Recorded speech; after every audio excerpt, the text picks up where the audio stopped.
अपनों की मृत्यु के गम से हील कैसे किया जाए।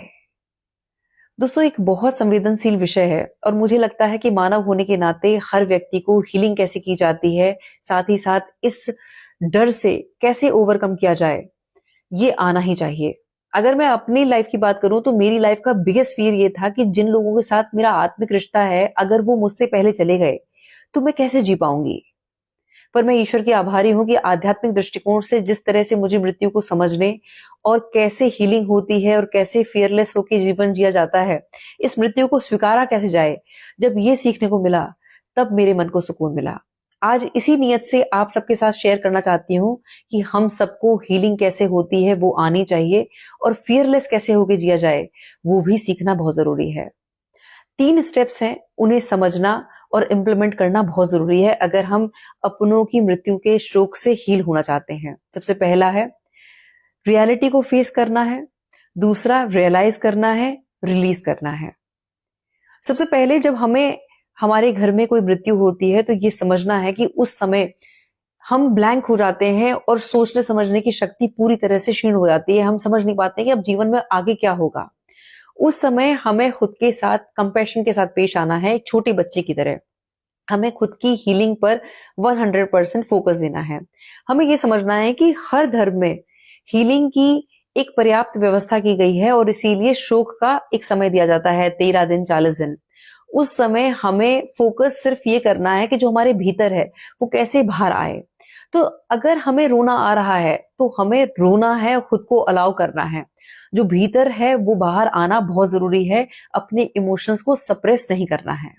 दूसरा, हमें रियलाइज करना है, हमें ये समझना है कि हम जो रो रहे हैं और जो हमें रुला रहा है वो हमारा मोह है, वो हमारा अटैचमेंट है। वरना आप ये देखें कि संसार में हर पल इतनी सारे मृत्यु होती है, इतने सारे एक्सीडेंट्स होते हैं, हादसे होते हैं, हम उनके लिए तो नहीं रो रहे हैं, हम अपनों के लिए क्यों रो रहे हैं।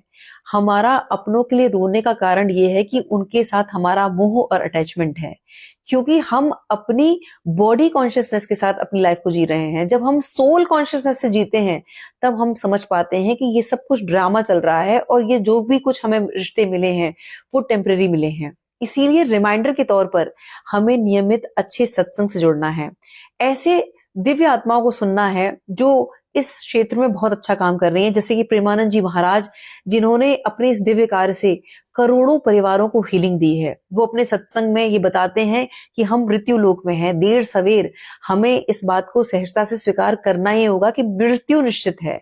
इसीलिए उसके लिए हमें डरना नहीं है और हमें परेशान नहीं होना है, हमें खुद की हीलिंग की जिम्मेदारी लेनी है।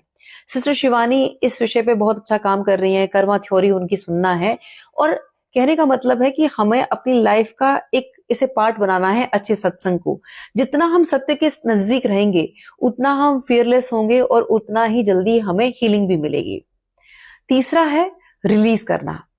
हमने रियलिटी को फेस कर लिया, हम अच्छे सत्संग से जुड़ गए, लेकिन जब तक हम नेगेटिव इमोशंस को रिलीज नहीं करेंगे हमें हीलिंग मिल ही नहीं सकती है। जैसे अगर मन में ये भाव है कि पता नहीं किसकी नजर मुझे लग गई, मेरे परिवार को किसकी नजर खा गई, मेरा दुर्भाग्य है, भगवान मुझसे रूठा हुआ है, पता नहीं ये मेरा कौन सा पाप कर्म है जिस वजह से मैंने किसी अपने को खोया है। जब तक हम इस नेगेटिव इमोशंस को एंटरटेन करेंगे हमें हीलिंग मिलेगी नहीं, हम आगे नहीं बढ़ पाएंगे, उस ट्रॉमा में हम वहीं अटके रह जाएंगे और फिर वो इमोशन हमें तिल तिल करके मारेगा। इसलिए जरूरत है हमें अपने माइंड प्रोग्रामिंग पर ध्यान देना है और हमें सकारात्मक विचारों को सोचना है और अपनी हायर कॉन्शियसनेस से राइट सवाल करने हैं। हमें खुद से ये पूछना है कि मेरी जो ये प्रियजन की मृत्यु है वो मुझे क्या सिखाने आई है, आप मेरा मार्गदर्शन करें। जब हम इस तरह के सवाल करते हैं तब हमें राइट नॉलेज मिलती है, हमें अच्छा सत्संग मिलता है जो हमें जागरूक करता है और हम अवेयरनेस के साथ अपनी जिंदगी को जी पाते हैं। अब हमें यहाँ ये समझना है कि जब हम सोल कॉन्शियसनेस से अपनी लाइफ को जिम्मेदारी के साथ ऑपरेट करते हैं तब हमें ये समझ में आता है कि हीलिंग सिर्फ और सिर्फ तब मिल सकती है जब हम सेवा भाव से जुड़ते हैं। अगर हमने अपने माता पिता को खोया है तो हमें जरूरत है वृद्धाश्रम जाने की और वहां सेवा देने की। अगर हमने किसी बच्चे को खोया है तो जरूरत है हमें अनाथ आश्रम जाने की। करोड़ों बच्चे भाव पसारे हमारा इंतजार कर रहे हैं कि कोई आए और उन पे दुलार लुटाए। हमें जो मानव जीवन मिला है वो प्रेम के लिए और सेवा के लिए दिया है। शोक उसका एक टेम्परेरी फेज है। टेम्परेरी फेज में हमें शोक मनाकर आगे बढ़ना है और सेवा भाव से जुड़ना है। जितना हम भक्ति भाव और सेवा से जुड़ेंगे, हमें जल्दी हीलिंग मिलेगी और हम फियरलेस होकर मृत्यु को सहजता से स्वीकार कर पाएंगे और एक आदर्श मानव जीवन को जी पाएंगे। इस संवेदनशील विषय पर काम करने की जिम्मेदारी मुझे हमारी व्यूअर है विनीता जी ने दी थी। मैं ईश्वर से प्रार्थना करती हूँ कि उनको, उनके परिवार को और इस वीडियो के माध्यम से करोड़ों परिवारों को हीलिंग मिले जो इस ट्रॉमा में अटके हुए हैं और हील होना चाहते हैं लेकिन उन्हें हीलिंग नहीं मिल पा रही है। ईश्वर सबके जीवन में आनंद मंगल दे। बहुत बहुत आभार। नमस्कार। जय श्री राम।